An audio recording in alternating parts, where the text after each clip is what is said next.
And you're very welcome to episode 1 of this Project 259. It's a 16-week program leading up to the Wizz Air Milan Marathon on April the 6th, 25 next year.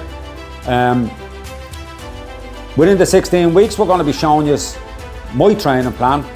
We're going to detail each week what I've done and the sessions, talk a bit about them, reasons why and all the rest of it for the videos. We're going to be detailing the strength and conditioning that I'm doing. We're going to look at the nutrition side of things. I'm not a nutritionist, I'm guided by my partner Paulette. She looks after all my nutritional needs and tells me what to do and all the rest of it, so I just follow. But we're going to share a thing each week we're going to have is mental wins. We're going to record our mental wins each week. Kick this off with the week's training, okay? So bearing in mind, there's a caveat to this that I'm only after doing a marathon on the 1st of December in Valencia. So I'm really still in the recovery phase from that, you know. The first week after the marathon, done zero. Absolute zero, had a holiday in Spain, done a bit of walking, but no running. Second week, I got back into it. We ran every day, 6 miles, extremely easy. Didn't feel very easy now, I'll be honest with you, but extremely slow, nice and easy, let the body recover, and it went very well. Absolutely super. Last week then, this week was kicking off week 1 of the program, okay? So Monday consisted of a rest day. I generally try and start Monday as rest. Tuesday, I ran with the lads in Ballymun, 6 miles easy. Very relaxed, nice and handy, very low heart rate. Wednesday, I done 6x1k efforts with a 2-mile warm-up and a 2-mile cool down. It goes back to the same thing of mental wins. Wednesday was a mental win for me. We'll discuss that a little bit later on. 6x1k efforts. I wasn't looking to break the bank. I was just looking to get them done. They averaged around 4:05 per kilometre pace. So it is what it is. I'm still recovering from the marathon and I didn't want to burst the bank. And I won't be bursting the bank till, say, the first week in January when I'll start to really look at the speed side of things then, and I'll be recovered and all the rest. I'm just giving myself that 4-week block to let the body settle. So it was just a matter of ticking a box, getting the session done, job done. Extremely happy with it. Tough conditions, but it's done. It's in the Thursday, again, 6 miles, very easy, with the lads in Ballymun. Great group in the morning. We got out at 6 o'clock in the morning and we get the run done. Very, very handy. Just the recovery pace, easy running. Everything went well. Same again, Friday, 6 miles easy. Well able to chat. Keeping the heart rate very low. Don't think it ever went over 135. So just very comfortable, very easy running. Getting it done. Bearing in mind it's the first week, you're still building. So I plan on doing a park run tomorrow morning. I'm shooting this on a Friday, so I plan on doing a park run on Saturday morning up in Poppingy Park. Again, I'll have a 2-mile warm-up. We'll do a few strides. We'll do the park run. I'm going to go flat to the mat just to see where I am as a base.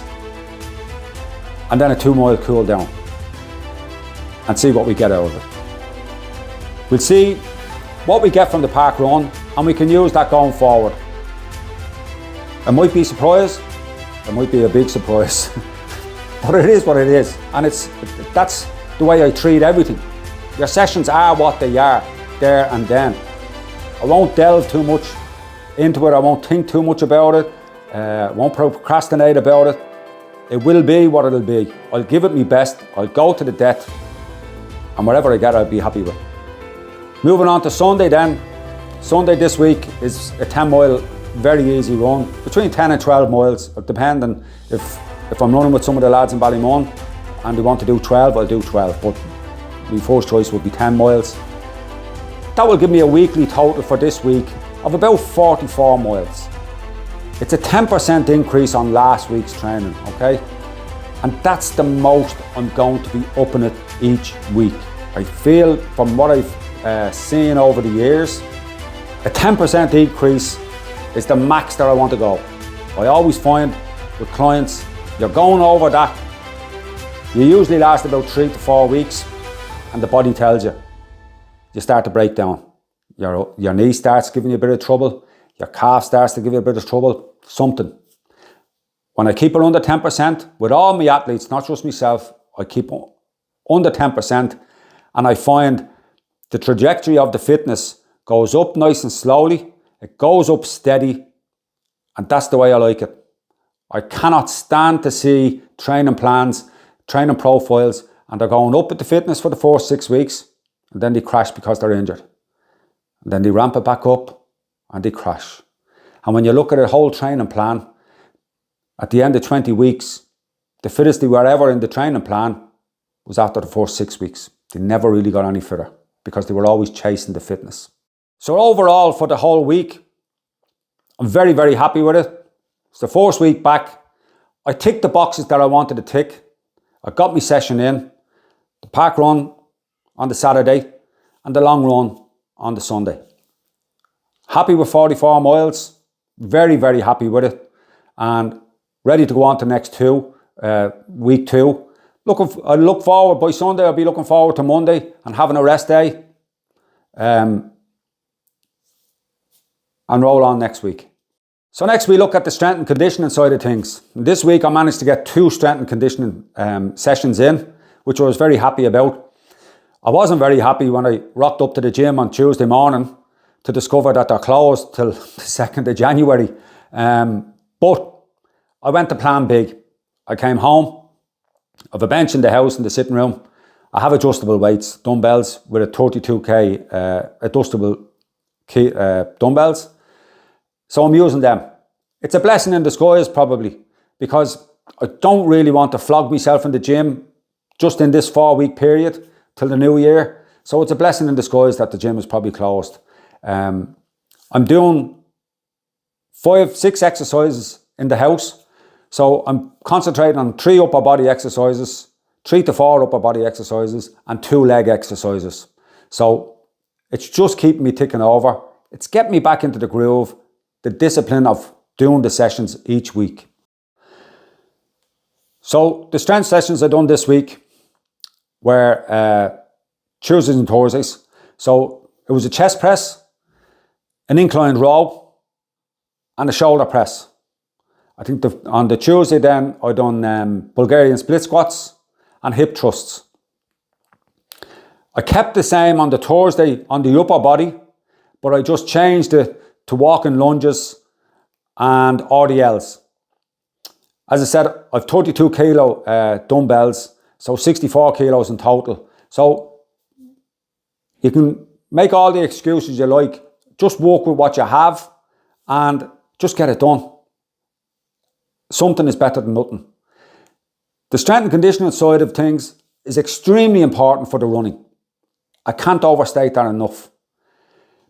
It helps with the injury prevention, and it really stands to you down the road in the training plan. The strength and conditioning is critical because it improves your running form, your whole gait, which in turn improves your efficiency in your running, okay? If you think about it, if you had a stronger core, stronger glutes, stronger legs, think about yourself running and think about all those muscle groups engaging, how lighter your impact loading on the ground will be, okay? And we see this an awful lot in the biomechanics testing that we do in the clinic. If we can improve our foot contact, our impact loading on the ground, you can imagine the huge reduction in the stress that comes from your feet up through your legs, into your knees, into your hips, and further up the body. Just think about it. So isn't it beneficial then that you may do a little bit of work to improve that impact loading on the ground? So at the weekends then, as an aside, if I can get me 2 strength and conditioning sessions in during the week, I love to get in a session at the weekend, Saturday or Sunday, when I'm chilling out, when I'm relaxing, I go back to me biomechanics and I start doing a little bit of work on plyometrics. So it's getting, wiring and firing the brain into that lighter touch with the ground. It's using muscles and activating them that I use in running. It's functional work that I do. So step up onto boxes, stepping off boxes, controlled. It's functional, a bit of functional work that really pays dividends with the running as it's functional, okay? So that basically wraps up the strength and conditioning side of things this week. As I said, I aim for 2 sessions a week. If I can get 3, I'm delighted with myself. But I aim for 2 and it works for me. So next we move on to the nutrition side of things.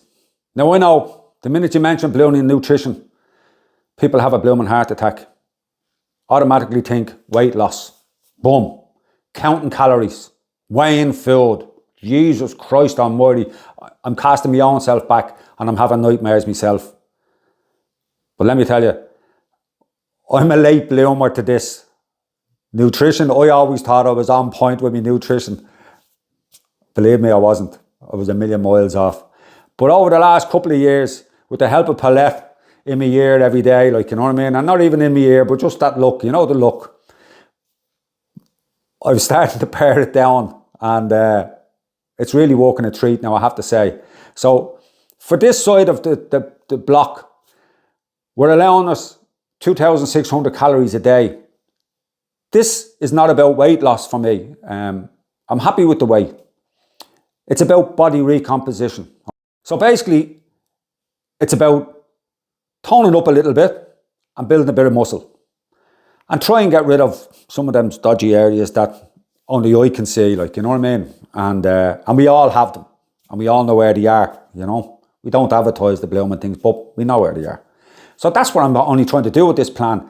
And look, by the end of 16 weeks, if I lost 1 kilo or 2, I'm not going to blooming stress. I'm not worried about it. It's nothing about weight loss, as I said. It's eating healthy. It's eating the right foods in the right amounts and the right portions. That's what I'm all about. And just giving myself the best chance that I can of achieving my goal come the 6th of April next year.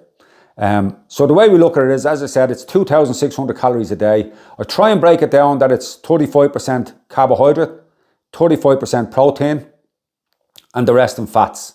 Okay? As we go on, I'll pinpoint, I'll show you some of what a breakfast looks like and a lunch. So I'm a creature of habit. Everything is very, very simple with me, and it has to be simple with me. Everything has to be smooth. Whatever I take on, it has to be smooth with me. It has to fit. There's no point telling me to eat blooming and crackers for a week and green leaves. It's just not going to work for me. I can't stand the thought of being blooming hungry. And nobody around me likes the hungry Thomas either, let me tell you. But that's the way I am. And over the weeks, we'll show you what a breakfast looks like. I have the same breakfast every day in, day out. We have it pared down to a fine art. And I might surprise you. I'm full after the breakfast. The same with the lunch. Monday to Friday, I generally have the same breakfast and lunch. Dinners are more or less the same. The meat changes. It could be chicken, it could be beef, it could be whatever. But it's veg. It's just a couple of sweet potato fries. Job's oxo. So the one thing I've added to my repertoire and the nutrition stakes over the last 3 years, I'd say, and it's made a huge difference, is drinking water. I've done more Ironmans, more marathons and more miles than I care to remember over the years, and I never drank a drop of water, ever. And looking back, I can see the problems with it, you know. Since introducing the water, so every morning, the first thing I have in the morning is a litre of water. It's very simple. I put a drop of diluted orange in it because I'm not a mad water drinker. I had to make it smooth for myself. So a drop of diluted orange, a multivitamin tablet, the little tubes, the effervescent tubes, a drop of apple cider vinegar, and a little scoop of creatine in the morning. Since I've started it, I don't know myself. I know exactly when I'm drinking it. I know exactly when I'm not doing it. The body tells me the difference. So if it's one thing I would get you to add into your routine is the water and making it a habit, okay? So now we move on to talking about the mental wins for the week. And in this section, and I would urge anybody to try this for yourself. And I'm going to do this over the next 16 weeks. I'm writing them in my journal every week. I go back through the training week. And I note the times where I got something done. There was a curveball thrown in my way, or I struggled. So for me this week, my mental wins this week were Tuesday, the strength session that I done on Tuesday. I was thrown a curveball. I was pushed for time. I flew to the gym thinking, grand, at least I'll get a half an hour. Get a half an hour. I was under time constrictions and all the rest of it. Got to the gym was closed. I could have easily said, shag that, gone for a coffee, home, showered, and went about my business. But no, I went to plan B. I flew home, dragged out the weights, and got a strength and conditioning session done for 20 minutes. Better than nothing. Massive win for me, straight off the bat. The next mental win was doing the session on the Wednesday. When I tell you I looked out the bathroom window when I got up and seen the wind and the rain driving sideways down the road, I came back down into the kitchen. I'm thinking, we leave that till tomorrow. Madness doing the session. Madness. Looked up the weather forecast. And as it turns out, the weather on Thursday was even worse than blooming Wednesday. But getting that session done, and when I got to do the session, the weather wasn't half as bad. The actual loop that I used was very, very good. Never got battered at all by the wind. So that was another mental win, that I managed to just stick to what I said I was going to do, and I done it. I executed it. So I'm building up these mental wins over the next 16 weeks. I'm writing them down. And I'm going to be using those mental wins in the week leading up to the marathon. I'm going to be going back over and reinforcing all of this into me psychic. And I'm going to use it on marathon day. Very, very powerful tool. And I suggest you try it. So just to wrap up then, next week we're going to be on social media, putting up a few videos. There'll be there's one video going up. I know it's going to be to do with hip strength. And I'm starting it myself next week. I'm going to be looking at the biomechanics, the testing. I'm going to do the test myself. I know what the blooming answer is going to be, I can tell you. But that's why I'm doing it. Normally I'd shy away from things like this. But I'm going to face it. And I'm going to put it into action starting from next week. I'll be putting the blooming thing up on social media channels during the week, and you'll get to see it. I've enjoyed the first week. I'm going to push on. If you've liked this video and you've got some benefit of it, please like, subscribe, share, do all the things that you're meant to do on these social media channels. And I look forward to seeing you all again next week. Take care.